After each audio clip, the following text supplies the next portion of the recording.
حضور میرا نام مسعود ہے اور میرے ابو کا نام مرزا مبارک احمد ہے. میرا سوال یہ ہے کہ جانور جنت میں جائیں گے؟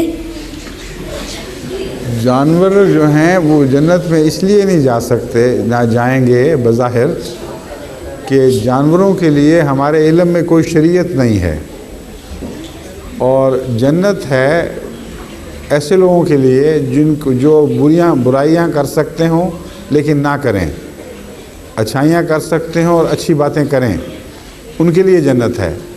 تو جانوروں کی زندگی تو کنٹرولڈ ہے جینیٹیکلی، اس لیے ان کے لیے نہ سزا ہے نہ جزا ہے. کوئی دوسرے کو ماریں، پھاڑیں، کھائیں، کوئی سزا نہیں ملتی ان کو.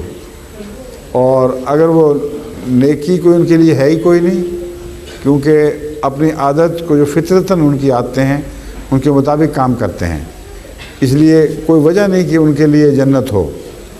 دوسرے، جہاں تک قرآن شریف کا تعلق ہے، قرآن کریم نے جو جنت کا تصور پیش کیا اس میں کوئی جانور دکھائی نہیں دیتے، سوائے ایک بات کے کہ پرندوں کے گوشت کا ذکر ہے. اس لیے سوال یہ پیدا ہوتا ہے کہ وہ سچ مچ کا گوشت ہوگا اور پرندے بھی جنت میں پالے جائیں گے یا نہیں ہوگا. میں سمجھتا ہوں کہ وہ روحانی معنوں میں باتیں ہیں، سچ مچ کے پرندوں کا ذکر نہیں ہے. اور قرآن کریم سے پتہ چلتا ہے کہ اس جنت کو ہم نے نہ دیکھا، نہ کسی آنکھ نے دیکھا، نہ سنا. وہ اور قسم کی چیزیں ہیں جنہیں ہم نہیں سمجھ سکتے. اس لیے اس پرندے والے ذکر سے یہ نتیجہ نکالنا کہ جنت میں جانور ہوں گے یہ درست نہیں ہے. سمجھ گئے بات؟ جی. شکریہ. السلام علیکم.